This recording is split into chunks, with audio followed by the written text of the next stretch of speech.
Hello friends, welcome back to my channel. If you are new here, my name is Samantha and this is your inspiration station. And welcome to another edition of Thoughts to Think About, your midweek inspirational pick-me-up. You made it halfway through the week, and you should talk it out if it's happiness you seek. Yeah, halfway through the week, yeah. You made it halfway through the week. First of all, I want to say a huge thank you to the warm-hearted response of my return to the channel. As always, I am so grateful for the support that I have here. There's so much love and gratitude that I have for all of you. Second of all, to address the elephant in the room, yes, I dyed my hair purple.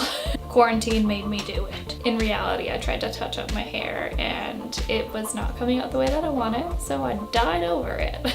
But today I want to take a turn, not to cancel out what I said last week, but to inspire if you are in a headspace where you are willing to take on a new adventure. I want to try to rid you of your motivational fears. I'm not here to cure you of your fear of the dark or spiders. Here to help maybe put a little pep in that step when it comes to facing your fears when it comes to your dreams. So something I've tried to put into perspective for myself is if I am nervous or scared to do something, instead of falling into that, I'll take a step back and try to break down into digestible pieces why that thought came up. The more we let fear take over what our heart feels, the more you start believing in what the fears have to say. So I had spent so much time believing that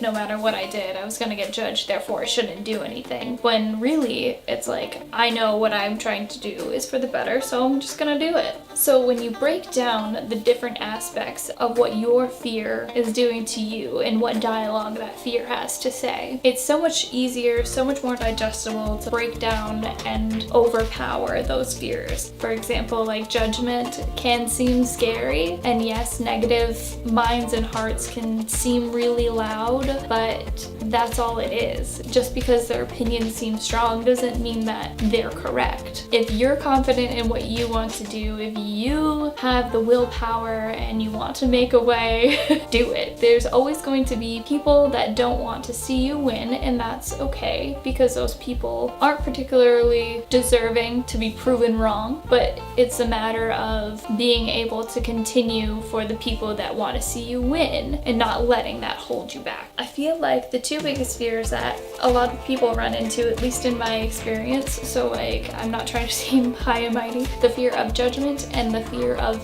failure. I've said it before on this channel and I'll say it a million times more that there's no such thing as failure when you are in a process that is towards your dreams. When you look at it from the perspective of you either win, you achieve something, you complete a goal, or you learn.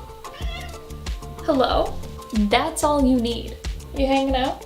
When you channel the perspective of replacing the word failure with opportunity, then everything becomes so much easier to digest for you, your ego, your confidence, because then it just becomes an opportunity to learn, an opportunity to move forward, because you have to start somewhere, and you can't just start somewhere and then automatically get to the finish line. There's gonna be work in between. This is just evident. And there's no way to learn a skill or continue to achieve and become what you want, whether that's a writer, a YouTuber, a chef, a doctor. There's going to be tests and there's going to be failures, but that's okay, because you just need to learn more. I do believe that learning and living go hand in hand, and the moment that you stop learning is the moment you stop living. So when you start listening to your heart's dialogue versus your fear's dialogue, that is when you find your one true path of where you're supposed to be, and follow that path. Don't let dickbag fear man get in the way. So whether it's been to learn how to cook something new, to dye your hair bright red, to start a YouTube channel, to go back to school, whatever it is, whatever you're afraid of, whether it's you're afraid of it being hard, like whether you're afraid of it, whether you're afraid of failing, or the judgment that might pursue from you going for something that might seem different to other people, but it's what you're meant to do. Don't let fear stop you. You owe it to yourself to give yourself the best life, and fear has nothing to do with it. Again, if you just break them down into digestible bits, fear can actually be the motivators to things. Sit back and really break down what is holding you back from the next step in chasing your dreams, because that is the first step to achieving your dreams. So please like, share, and subscribe if you're into this kind of thing. I also want to, side note, remind you that I do have a lot of the Buckets of Kindness cards still. In this time, it is a little bit harder because we're socially distancing, but if you would like to spread the kindness in our movement, I am willing to send out the kindness cards to anyone, anywhere for free, with the promise that you will use it and go forth with random acts of kindness, because the world needs that right now. Just DM me on Twitter or Instagram and I will get it going. Stay positive, my friends, and have a wonderful last day.